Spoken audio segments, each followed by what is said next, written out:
Can't go in. Cannot go in.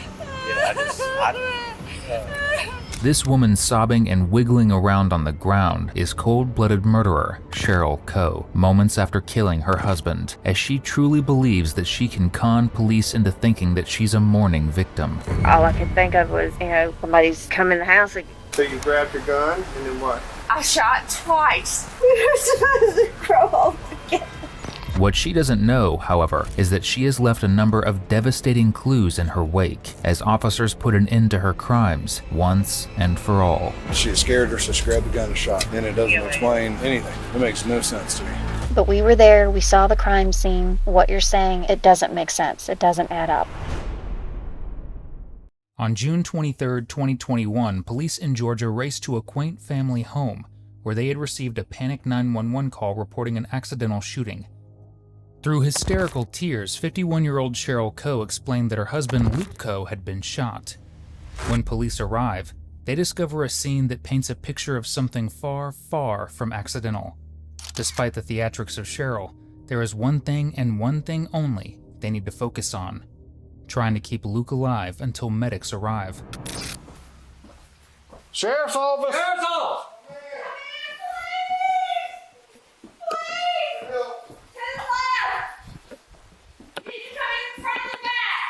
We're here. Bedroom. Where's the master bedroom? All right. Okay, the officer's here. 18291, I need EMS 1018. Okay, bye. Now clear EMS 1018. Stop! She told me to keep pressure on it. Yes, keep pressure on it. Keep pressure on Is it. there anybody else here? No, sir. Lay down, lay down. I know, but you Lay got down, to. boy. Baby, please. Yes, put that up. Yeah, keep that on there. Keep that on there. I know it hurts. Keep it on there.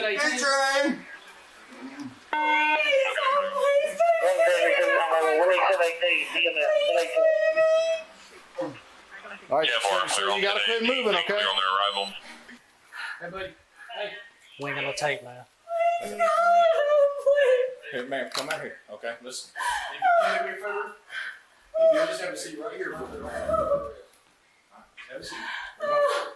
He's in good hands now, okay?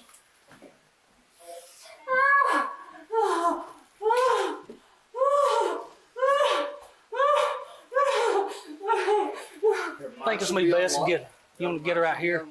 Police make way for incoming medics, rushing Cheryl out of the room and onto the porch, where they can have a productive conversation with her. Or at least try to, because right away Cheryl shows that the only thing she's capable of producing are crocodile tears.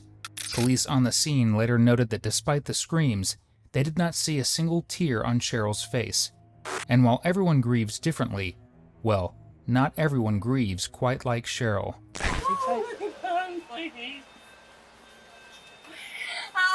Hey, Doris, can you grab that crime scene tape? Where is he? Where is he? Why do they have this stretcher in there? No!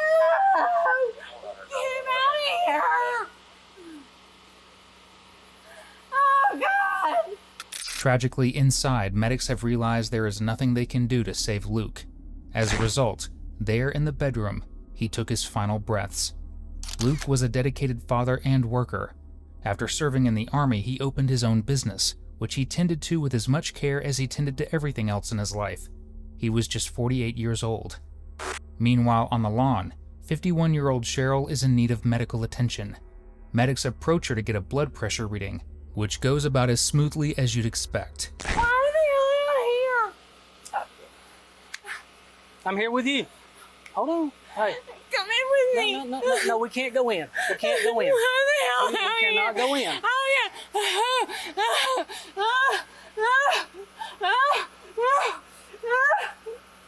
We can't go in, okay? Oh, God, please. Why don't you just have a seat over here? Just have a seat. Oh, please. Why are they all here? No.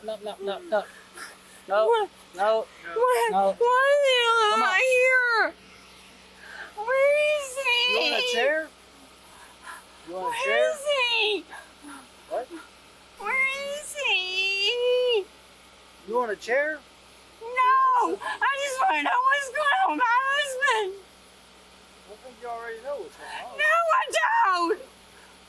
Why are they all out here?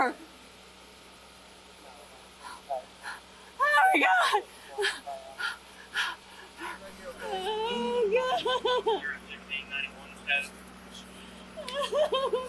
That's right. That's why I haven't turned it off yet. Okay, not a problem.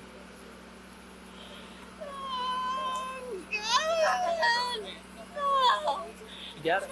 Try to relax that arm so you still. Now, for us, this is grating. For cops, this is just another day, which means small talk is on the to-do list.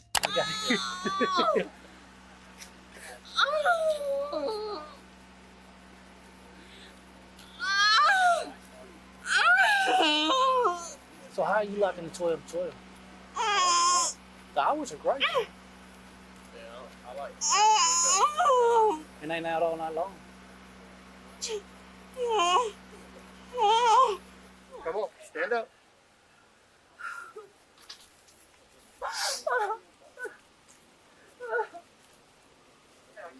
I'm at the coroner's office, okay? And this is Shauna. She's with the sheriff's office. Listen to me, hon. You need to listen to me. Sit up. We know what's going on already, okay? So, tell me, is your name Cheryl Coe? Yes. Okay. How old are you, Cheryl? 51. 51? Okay. And your husband inside, right? Okay. Tell me what happened this evening. Just start with where were you before you saw him?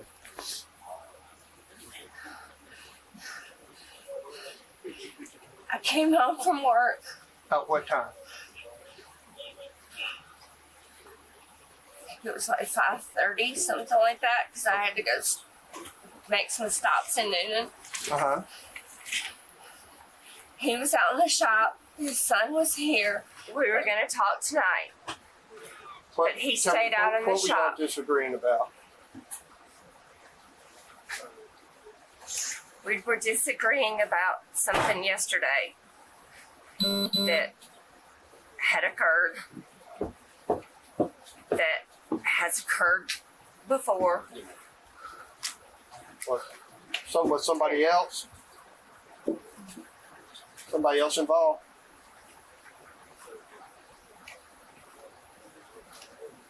Not particularly. Okay. I came home from work Okay. at about 5:30. Okay. I didn't see I him. got you. I didn't see him when I got home. Okay. I heard him and the music playing out there. I got you. And his son was here. I went out and I got an Angry Orchard and I sat on the back porch. I always sit on the back porch every day because I'm in a mask for 8 hours a day. And I always sit out there and have a few beers. I have a few Captain Morgan's and Dr. Pepper, or Angry Orchard is what I had tonight. I had those. He was still out in the shop. I decided I needed to go to bed because I have to open tomorrow. And I went in and I took my medicine. What time? I don't even know what time it was when I took it. Well, what time did you go to bed? Probably about 6:30, 7 o'clock is when I got in the bed. I probably took the medicine about 6:30 because I brushed my teeth. I took my medicine and I brushed my teeth. And then I got in the bed. What kind of medicine did you take? I take Klonopin and I took a Finnegan. And What are you taking the family for? the Finnegan I take for my migraines. And I took my progesterone, which is my hormones. What do you take the Klonopin for? The Klonopin I take because I can't sleep through the night, and it helps me go to sleep. I can't turn my brain off, so it helps me go to sleep. All right. I took that and I got in the bed and I turned the TV on, because I was in there by myself, and when I'm by myself, I feel better with the TV on. He was still out here. I fell asleep, and then I heard somebody come in the door yelling, and I just reached over on my nightstand and grabbed my gun because that was the only thing I needed to do. You know what time that was? I have no idea. So you grabbed your gun, and then what? I shot twice. And I figured out it was him after I shot him, and he told me I had shot him. Did you see him? The bedroom door was, no, the bedroom door was closed. I had blackout curtains on the windows. Were there any lights on? No. Was the TV still on at that The point? TV was still on, but I couldn't, all the doors were closed. I had blackout curtains on the windows because of my migraines. And I was asleep. Were you in the bed? I was in the bed. And where was he? He was in the doorway. He was standing in the doorway? He was standing in the doorway. So that door was open, right? No, it wasn't. It was closed when I went to bed. But I'm saying it was open. It was swung open. Okay. And that, I mean, I didn't know what else to do. I just grabbed the gun like he's always told me to. And then what happened after that? He said what did he say? He said you I shot the gun twice. And the second time he said I shot him. And I realized it was him when I heard him speak. And I grabbed the towels and tried to figure out where I shot him. And then I called 911 and they told me to put the towels where it was. I couldn't see where it came out anywhere. So I put pressure on it like they told me to, and they told me that if it got too full of blood to put another towel on it. So I grabbed another towel and put it on it. He was breathing. He needed a chest tube. I know that. He was breathing. In Cheryl's version of events, she was so startled and so inebriated that she fired at her husband, not knowing it was him. But there's a problem with this story. The gunshot wound under Luke's arm showed a contact wound, meaning that it wasn't fired from the bed defensively. The gun was shoved against him, and then the trigger was pulled, which explains why, in the yard, police have some questions. Did you get what happened? 12 beer left.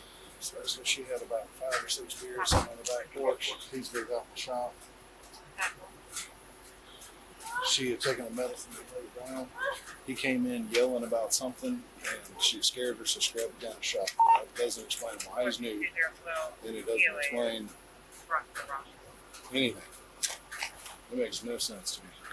Meanwhile, Cheryl continues her story, and for the first time, reveals the tiniest detail about her marriage and the argument that led up to the shooting. And he laid down on the ground, and I called 911 while yes. I called 911 and they told me what to do, and I put it on there as fast as I could and held the pressure as tight as I could. He was still talking to me when the ambulance pulled up. Because I had one hand on there and one hand on his back, trying to make sure I could get as much pressure as I could, and he told me to move my hand off of his back. So I moved my hand off of his back and just started pushing with both hands. Did he say anything else? He said he couldn't breathe. And I kept making him to breathe. And I think it's been just a little bit longer. What specifically were you all arguing about? Was it another female? Was he talking about maybe divorce? Or you talking about divorce? Or did any of that stuff come up? No. Okay. Nothing like that. No. Can these gentlemen step away? Yeah.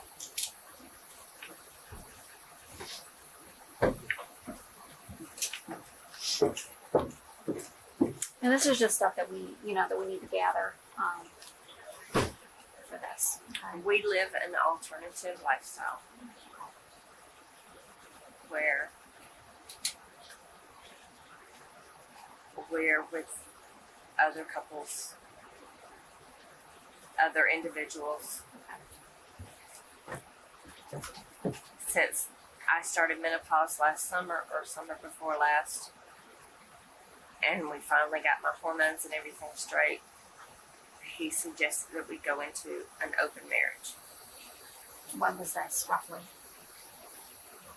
I know it was pool season. So the argument was over one of y'all want to do that, and one of you not, or the people that you were with, or what?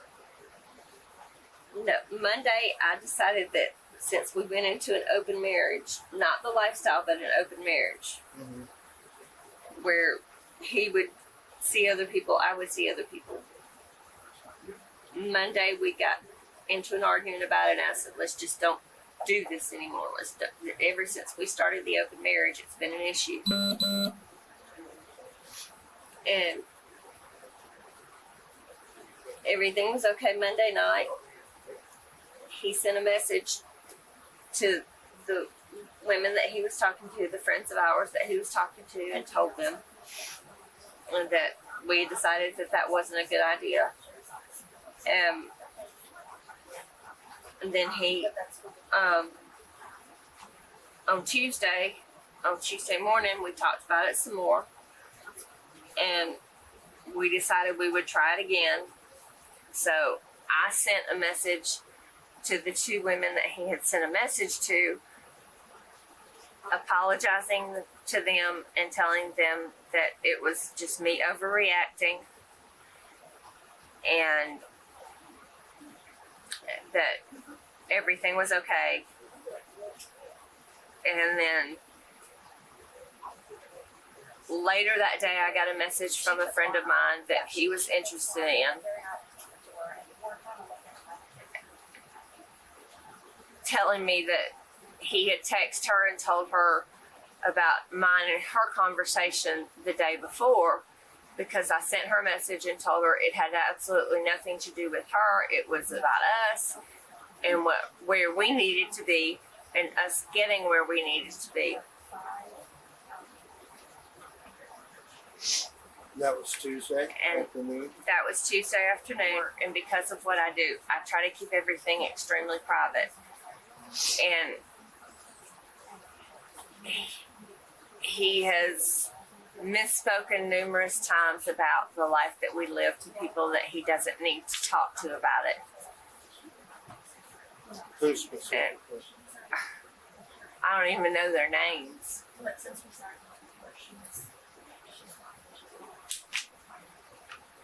And what does he say? What does he say? What is the difference between what he says and what you say?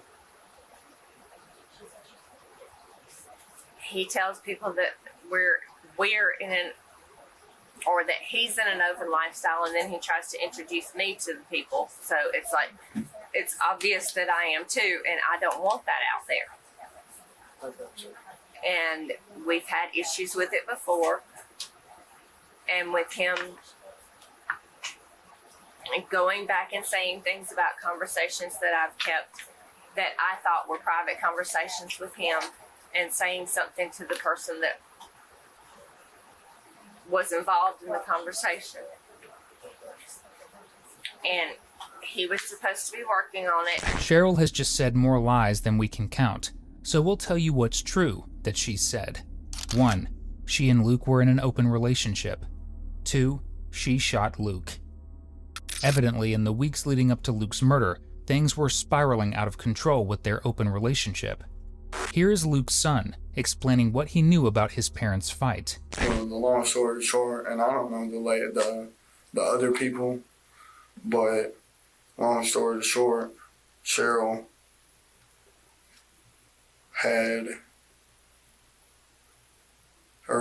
Luke had this one girl he wanted to see, and Cheryl never really liked her from the jump.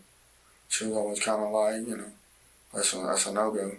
Well, he decided somehow that that's what he was doing. And so she decided that she was going to book her an appointment or whatever you want to call it for the day. Well, then wound up double booking to see two people on the same day, and told him, well, I'll just go see both of them in the same day. And then so they didn't talk for a couple days. And then and then Luke was like, okay, let's sit down and talk. We need to resolve this like adults, And I think that's what they were supposed to be doing that afternoon. Text messages uncovered by police proved Luke's son's version of events. Luke was interested in a woman who Cheryl hated, and in an attempt to get back at him, Cheryl claimed that she was going to get with 2 men on the same night. When her husband expressed unease with it, she responded, "Well, I can do it, LOL." In a text he shared with a friend, Luke stated that he was frustrated that his wife called all the shots in the open relationship, and that she got to do what she wanted, while he was monitored. Armed with all of this information, police bring Cheryl in for questioning. Because boy, do they have questions. They read her rights and ask about her retelling of events the night of the murder. And so I went on to bed, and I said I fell asleep pretty quickly. Usually I do after I've taken that, and especially if I've had something to drink before it. But all I remember at that point is because I closed the bedroom door, and because I was trying to block out all the light that I could, and all I remember at that point was the bedroom door flinging open and into the wall, and it startled me. I couldn't see anything. I couldn't see who it was. I was half asleep. Was the TV on at that point? Yes, the TV was on. Okay. Was the bathroom door open or closed? No, it was closed. Because that lets light in. So, but I had the TV down, the volume down on the TV, and just I had it going. I was laying on my side though, so I wasn't really paying attention to it or anything like that. And when the door swung open, all I could think of was, somebody's come in the house again. That's why that gun is there. That's why he bought me that gun, was to protect myself. And I had it out last night because I was home alone. Well, I didn't know whether I was home alone or not at that point. So I grabbed it and I shot. I saw a figure and I shot once, and then I shot again. And when I shot the second time, he said my name, and I was like, "Oh my God!" Yeah, I dropped everything, and he's like, he said, "You shot me," and I couldn't see where I had shot him, and it looked like it had grazed his arm, and then I lifted up his arm and saw that it was right here. And he started telling me he was having trouble breathing, and I called 911, and they told me to put a towel on it, and they said if that towel got too soaked to get another towel, and I was running back and forth getting the towels and putting it on there. And I mean, he was literally talking to me as the EMTs were coming up the stairs, and it stopped that fast. I mean, I kept holding pressure on it while they were getting their stuff out, and then I moved out of their way so they could do what they needed to do. But it all happened so fast. I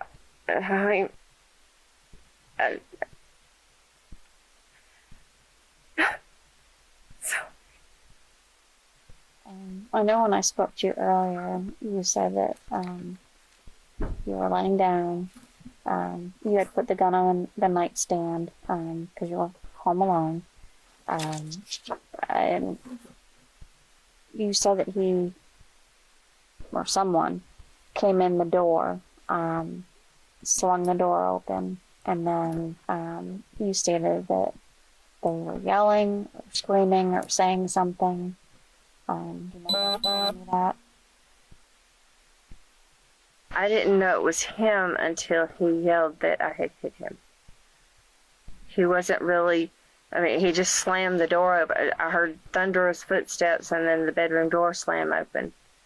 Okay. So you're saying that he didn't make a sound, didn't say anything, the door just slung open, and at that point reach for the gun. That's all I mean, at that point I reached for the gun. Okay. And then you said you fired 2 shots. I'm obviously not a good aim because I fired once and it hit the ceiling or somewhere. I couldn't even see where it even hit. Okay. And then the second shot is when? And I fired the second shot to what I thought was the right of whoever, I thought I'd be hitting the TV more than anything else because I was trying to get Luke's attention out there more than anything, and so that he could come in and take care of it because I'm not that good of a shot. And I didn't even until he said, "Cheryl, you shot me." Cheryl's struggling to keep her story straight. Initially, she claimed that he came in screaming and slamming the door. In this version, she claims he said nothing until she shot him, and yet she still has more versions of the same story ready to go. I guess here's what I'm just trying to understand. We were at your house today, and you have a lovely home, a nice property, and you did have a lot of cars and vehicles. But the exterior of your home, the back of it, you have that large window there on the front where your dining room table is, and you have the windows on the back of the house that look out onto the screened-in porch, and the window and the door to the screened-in porch, the window above the kitchen sink, and it overlooks a very nice property. And you have described for us how Mr. Crow and Levi were out in the shop, and the music got louder and louder, and he didn't come while you were having your 5 angry orchards. And so you went on to bed at around 7:15, is what you said. The television was on, and you fell asleep with them. And the problem, or what I'm trying to understand, is you describe someone opening the door, and when you first spoke to Detective Wade, he flung the door open and was yelling.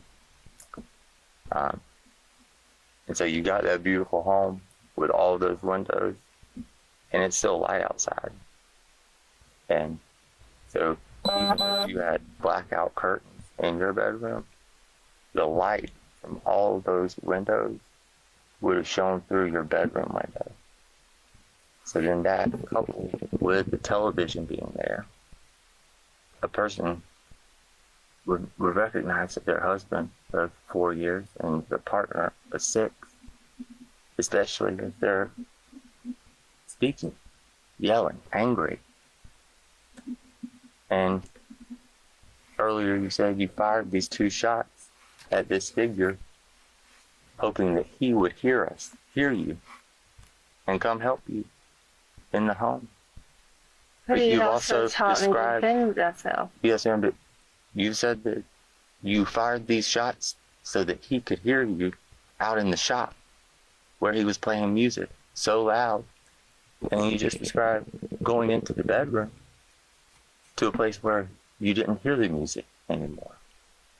And so I'm having trouble making sense of how both you say you couldn't recognize even the silhouette of your husband through the door when all this light is shining through, and who is speaking to you, yelling at you, and then you would fire 2 shots in a room where you say you couldn't hear the music from the shop.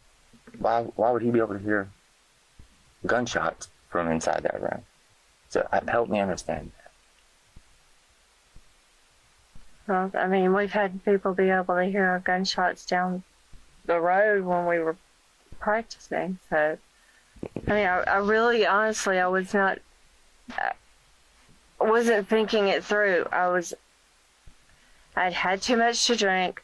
I'd added my clonazepam with it, and I didn't know what I was hearing. I heard the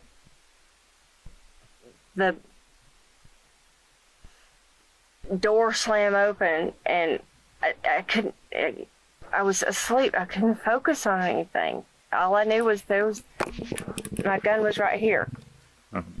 Because it was there I put it there last night when he was gone. And then let me ask you this, because you said you went to bed at 7:15, correct? Sometime around that. Okay. And you called 911 at 7:26, correct? That's what the call screen says, that you called 911, okay? So that means that you were asleep for approximately 11 minutes. Okay? If you fell asleep If you fell asleep immediately. So 7:15 to 7:26, that's 11 minutes for someone to fall asleep so hardly that they don't know what's going on, or, the door's, slung open, and the first thing that you do is reach for your gun and fire off 2 rounds. So I had too much to drink. Okay. So when I talked to you previously, you stated that somebody slung that door open and they were shouting and screaming. And remember, I asked you, you didn't recognize if it was your husband's voice or not. And what did you say? Do you remember what you said to me? At this point, no, I don't. Okay. You had said that you were too dazed and didn't really know who was screaming and yelling or what they were saying. So now you're telling us that somebody slung open the door and didn't say anything until you fired the second shot, and then he said, "You shot me," and then you realized that it was your husband. That's the silence of someone who has just realized that they haven't kept their story straight for even a second, and at this point, she has no idea that police have reviewed her texts, his autopsy results, and Facebook messages, which all point to an intentional murder as the final stop in their toxic marriage. We're just trying to make sense of all of this. Right. And listen, if y'all got into an argument or there was something that happened prior to you shooting, let us know. Tell me now so that we can help you. If you came in and an altercation ensued, or there's a piece I feel that you're not being truthful with us, or you're not telling us. So that's what we're trying to get you to explain that to us to make better sense, because right now none of this makes sense. So you were truthful with me before, when you asked the deputies to step aside and you and I had that conversation, you remember? Okay, so I just have a gut feeling that something happened. And if it did, then I want you to be truthful with us, okay? And we can work with you. But we were there, we saw the crime scene.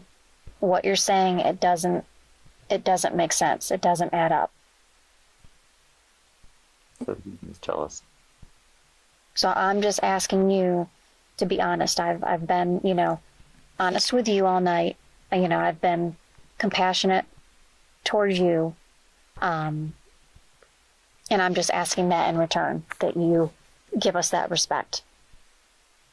And just explain to us what happened, because, being there, taking pictures, looking at the crime scene and everything that you're saying, there's a piece that you're not sharing with us, okay? And Cheryl, I just want to hear it from you.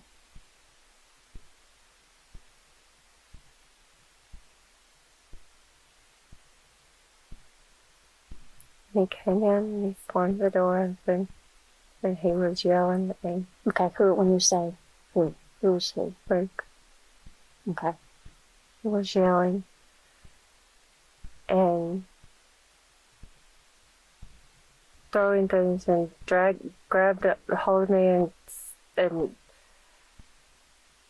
told me if I wasn't going to talk to him that I had to go sleep in the other room, and he was pulling me out of the bed, and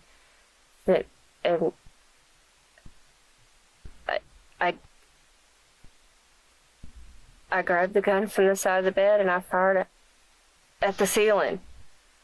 Okay. Was that kind of a warning shot, or? No, that was, you know, I'm scared because he scares me sometimes, especially when he's been drinking, and I don't know whether he'd been drinking or not. And that was, they were both supposed to be warning shots. One was at the ceiling and one was at the wall on the other side. I wasn't trying to hit him. Okay. So where was he when you fired the second shot? Still, he had turned around and come back in the doorway. Turned around from where? From the kitchen doorway, from the doorway. He was still in this area right here. Okay, so you had already fired the first shot, correct? I fired the first shot. Okay. And then he started moving back, like he was coming back in there to drag me out of there. So I fired the second shot, and I was trying to shoot the wall. I was never trying to shoot him. And that's why when he said I hit him, I had no idea where I could have hit him. Mm-hmm. Were you standing, or were you still in the bed when you were firing the rounds? By the time I shot the second one, I was standing. Okay. And where were you standing? If your bed is there from your nightstand, where were you standing on the ring? Right here. Okay. On this map. All right. So when you fired the first shot that went over his head, was he trying to leave the room, or what was he doing at that point in time when you had fired that shot? He was going after something. And I don't know what he was going after. Did he say anything to you? He was mad, and he was screaming and yelling at me and telling me to get out of that bed and go sleep in the other bed if I wasn't going to talk to it, if I wasn't going to get up and talk. At that point, I wasn't where I could get up and talk. I'd gotten past that point. It was senseless for us to talk at that point.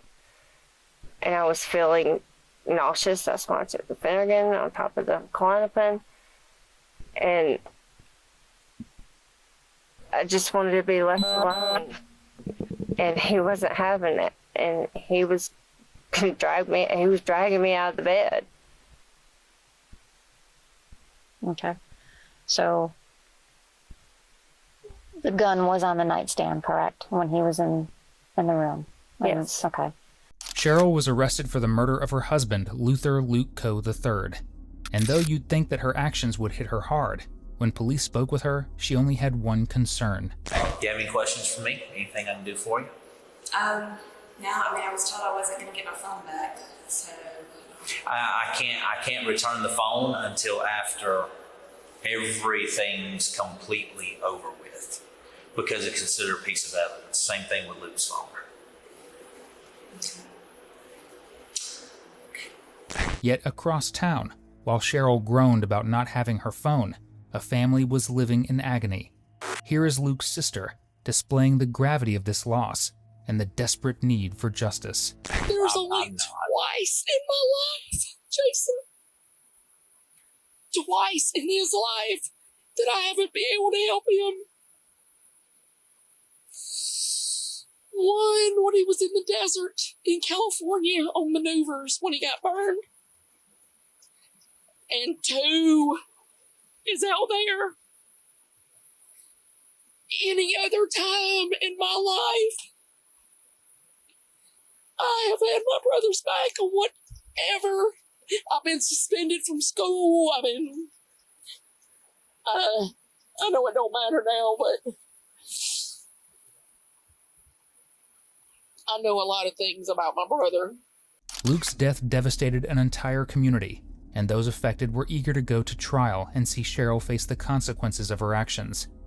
After her first trial ended in a mistrial, finally in August of 2025, Cheryl was sentenced to life in prison for the murder of her husband.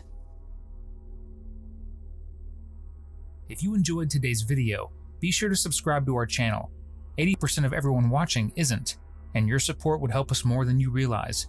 It's free, and it keeps this channel alive. You can also check out one of the craziest cases I've ever covered right here, or one of my newest uploads right here.